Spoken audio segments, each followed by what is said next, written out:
Support is not a crutch. Support is a catalyst. Research after research proves this. People achieve more when they write their goals and check in weekly with a friend. It doesn't even have to be a coach or somebody you pay, just somebody that you know you're accountable to. Hello, and welcome to the Scaling Therapist podcast. I'm your host, James Marland. This is the show where I help therapists add additional streams of income so that they don't have to max out their calendar and burn out their lives. Before I begin, I wanted to take a moment at the start of the show to just thank the listeners. Thank you so much for listening. It means a lot to me.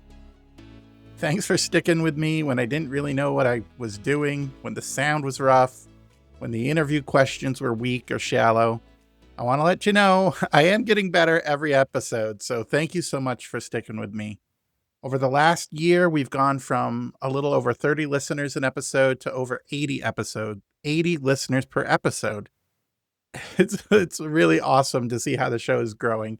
And with your support, I really hope that we continue to grow the show so we can reach at least 100 listeners per episode. Thank you so much for those who have rated the show five stars on iTunes or shared it with a friend. I started this show with the dream of helping therapists scale by adding some sort of additional stream of income to what they're already doing so that they can help more people without burning out. We really need compassionate, competent therapists in this day and age.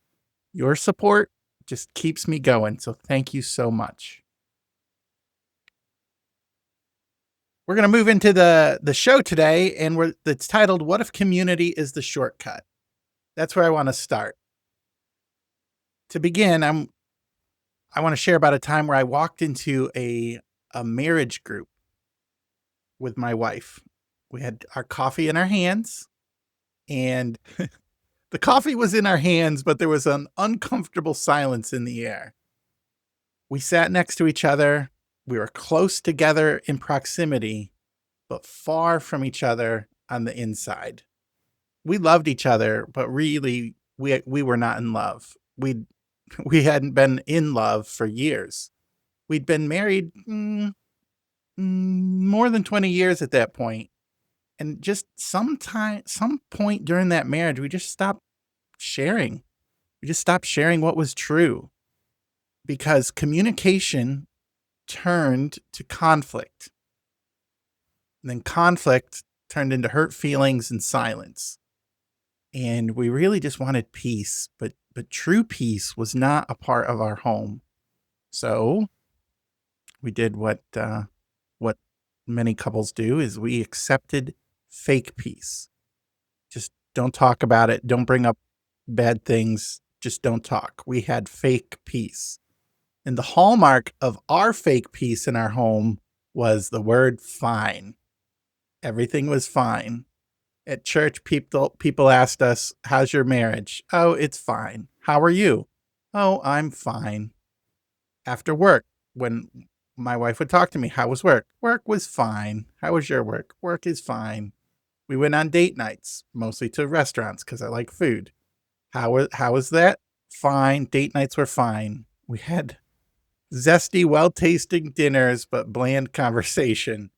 And we were just stuck. Like we were just going through the motions. After several years, I felt like this is just it. You know, this is how marriages work. As a Christian, you don't get married, you don't get divorced, or you avoid it. And, this is how we're going to live for the rest of our lives. We kept saying we were fine, but really we were stuck and something had to change. We had to do something different. So we joined a group in our church and we walked in with our secrets and we were sure in this marriage group, everyone else had it better. Everyone else had it. They were together. And we believed we were the only broken ones. We were the only ones who were broken beyond repair. And we hoped, we could get away with saying we were fine and nobody would really see how broken we were. But then the leaders told their stories. The leaders shared and they shared things about their marriage that were not fine. They had struggled with intimacy. They had struggled with trust.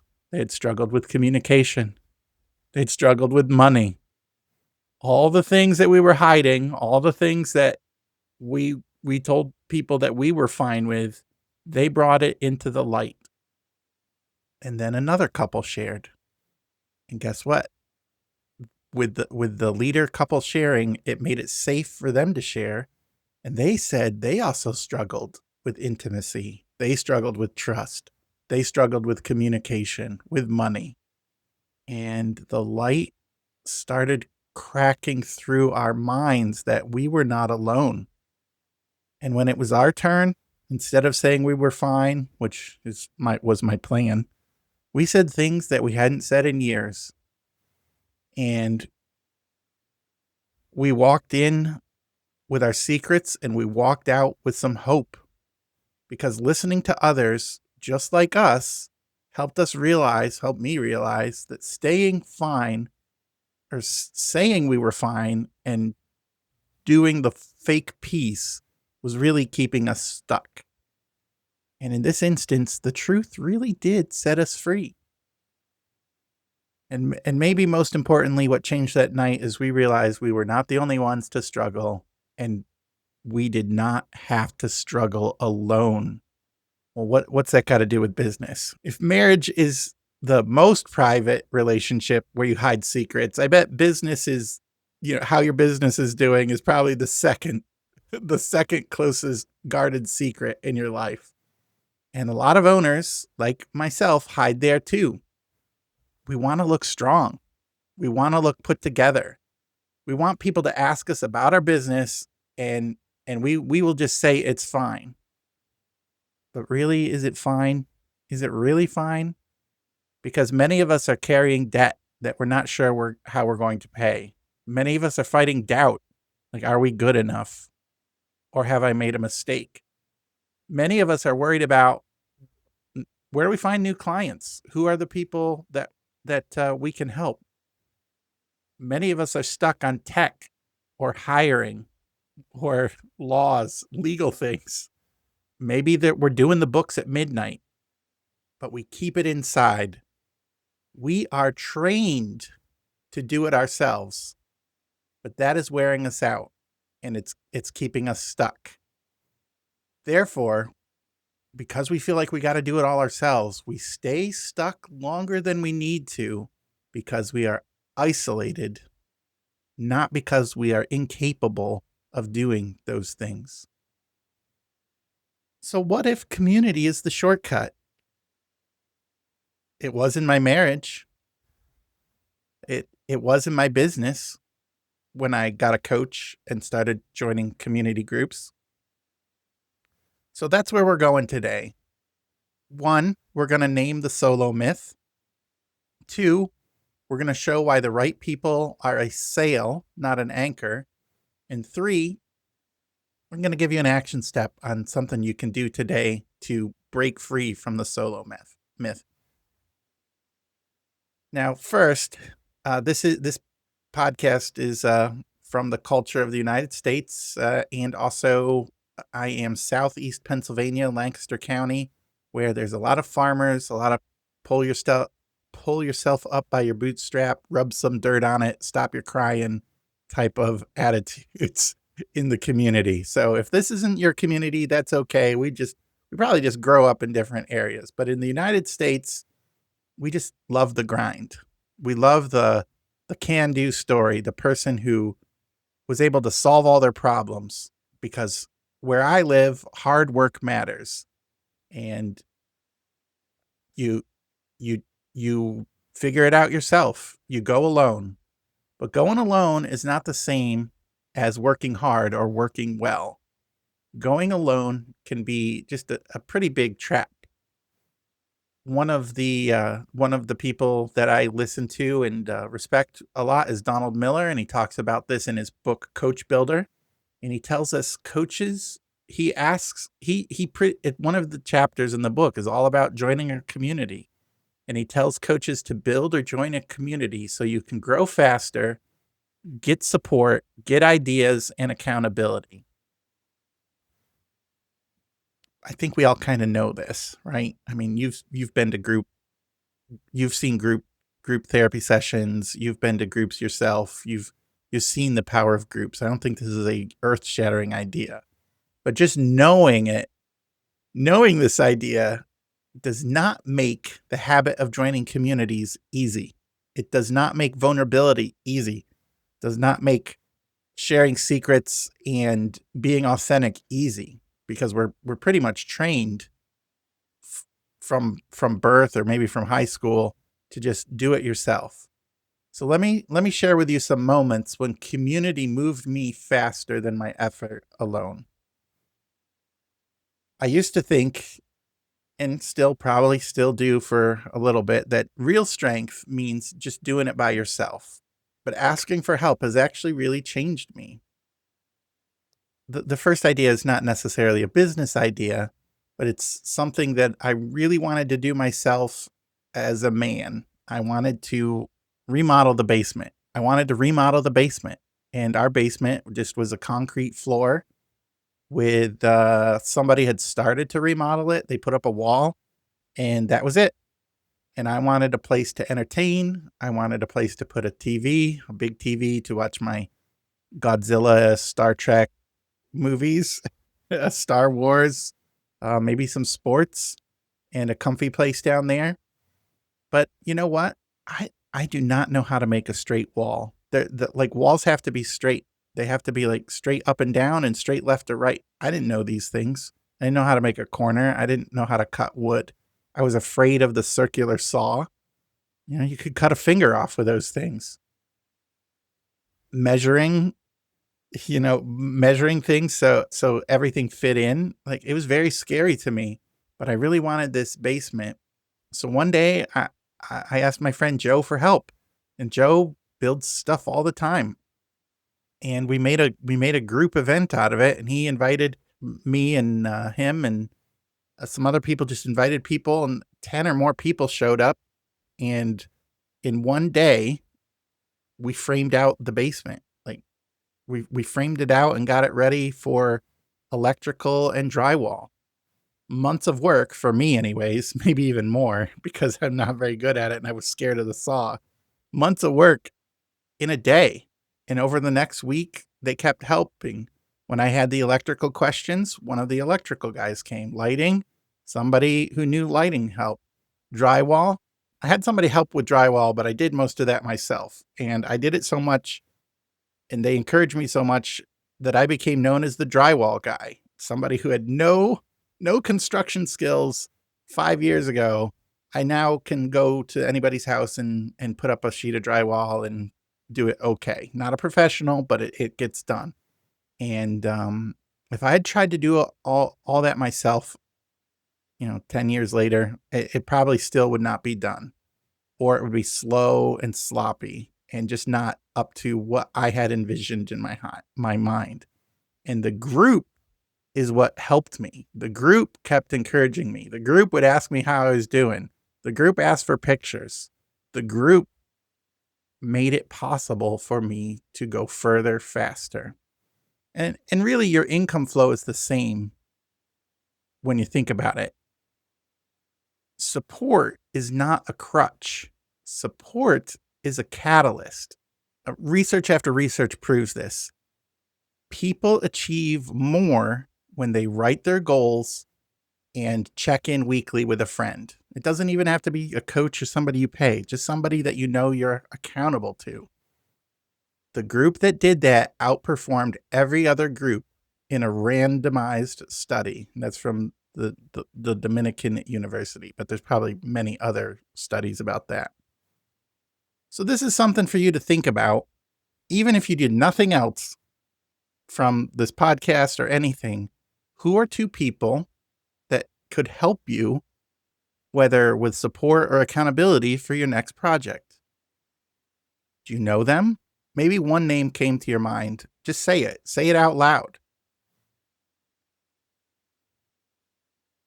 So you can go further faster with help. Community has done more for me than my own hustle has. Community has helped me with two other things that I struggle with. Here's some of the business examples because the right people are actually a sail for you, not an anchor. We might think, oh, if I build these relationships with people, they'll just ask stuff for me and it'll take away from my real work. I mean, we all think that. But community has helped me struggle with two things that I struggle with: networking on LinkedIn and reconciling my checkbook. Two things that I actually don't either I don't feel comfortable doing or I don't like doing. They're things that I know are important to run the business, but they keep getting pushed back further and further on my to-do list. So, one week about a year ago, I joined a group of other entrepreneurs who agreed to post every week because it was a weakness for them too. And they were going to support the other people in the group. And now, because of that accountability, and it's on my calendar and it's becoming a habit, and because I get the encouragement from people throughout the week who notice and reply and like, I post every week. I resisted doing this alone. Like, I resisted mightily doing this alone and just kept putting it off. But now I do it every week. It's regular. And I'm making cool friends along the way and developing the network. The other thing that is business related that you need to do from time to time is check on your finances, pay your bills, send the invoices, balance the checkbook. Things I struggle with, the details and all I just struggle with it. And it's something I can do, but it's just not fun. It's not fun to do those things. So I waited and put it off and put it off. And when you put those things off, they don't go away. So the longer I waited, the harder it got. So I one day I resisted this, but I got an invite to a group that said, "Hey, we're going to have Fun Financial Friday," or something like that. And every Friday we're just going to get together, say hi, tell everybody what we're working on, and then do a little 60-minute sprint or 45-minute sprint doing the financial tasks, tracking sales, expenses, reconciling stuff. I resisted listeners. I resisted this for like 2 months and they kept inviting me. And then finally I'm like, okay, I got to do this because, reconciliation and tracking is not getting any easier. And it was wonderful. I got to admit, joining that group has been a real boon for me because I was putting off relatively easy work that I could do because it wasn't fun, but it stuck in my mind. It just stuck there. It stayed there. And I worried about it and I was like, oh, I got to do this. And it just like the thing that stayed there. And it was always on my mind because I wasn't doing it. I was always worried that I'd get in trouble or I'd miss a payment or a bill or, I knew I needed to do it. But when I started doing it, and this group held me accountable and they kept inviting me, it really took that burden off my mind. And, I'm not doing this hard work alone. And maybe that's just, maybe that's something you need because connections beat. What do connections beat? I want to tell you, friends, these connections beat willpower hands down. I tried to grind it out. I tried to say, oh, I'm going to do it and put it on my to-do list. But these connections, these networking, this accountability has totally beat the willpower that I did not have. The accountability beats the limited reserve of willpower that you have. And I just want to go back to the beginning story. Being real is probably the hardest thing to do at home and in business. And I think I had to get real. This is my story. I had to get real at home before I could be honest at work. The business insight here is people draw closer to you when they realize you are being authentic. We do want to present like we know what we're doing and we have a polished image, but the same authenticity that helps me in my marriage is also what I'm learning is the authenticity helps me. Researchers show that appropriate self-disclosure increases how much people like you and trust you. And it's very difficult to make any sales or build any relationships with customers if they don't like you and trust you. Yet the very thing we do is like, oh, I'm perfect. I have everything together. I have there's no cracks in this shell. The very thing that we hide, the authenticity, is the very thing that can connect us to the customers that really need us. What do you think is one detail about you right now that clients would love, that your ideal client would want to know about you? Maybe it's a small flaw. Maybe it's something you really love. Maybe you're into coffee. Maybe you're into wine. Maybe you like to grill. I don't know. I'm just choosing very extreme things here. Those, being real about it, is going to drive your ideal customer to you. What if it's not about proving you can do it alone? What if it's not about grinding it out and rubbing dirt on it and saying you're fine? What if getting unstuck is just about receiving support that rewrites what you believe is impossible or gives you accountability to do the things you know you need to do? You're not stuck because you can't do it. You're stuck because you're probably trying to do it alone. You don't need more grit. You just need more people like you who believe in you before you believe in yourself. So what I want you to do today, maybe as you turn off this episode or before the end of the night, text that person you thought of who could be your support. Ask for 15 minutes of their time to swap some ideas about your next offer. Tell them, be real with them about what's going on. Be authentic. If you want to talk to me about setting up goals for the next 90 days, click the link in the show notes to set up talk to me and set up an action plan. It's one of the things I love to do. But whatever you do, please do not stay alone. Don't be stuck alone. Use the resources that you have to give that accountability, support, and ideas that will move you forward. If this hit home, just tell somebody in your community that this helped you go further, faster. Post it in the comments, share it online, tag somebody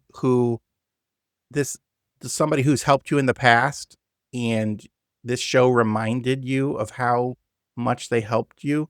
Tag them and say, this show reminded me of how great it is to be your friend. Remember, we are really not made to do this alone. The work you do as an entrepreneur, the work you do as somebody who cares for other people, it's very difficult. You don't have to do it alone, and you don't have to do it alone anymore. So if you found this show useful, please give me a 5-star rating on iTunes. Share it with a friend. Next week, I'm going to be traveling to Nashville for the AACC conference. You want to meet up with me? Just email me, james@coursecreationstudio.com. Love to chat with some people in real life at this conference that has about 7,000 people going to it. So I'm very excited about that. Remember, you don't have to do it alone. Reach out to somebody for support, because you can go further, faster when you have the support of a group who believes in you. This is James Marlin. Till next time.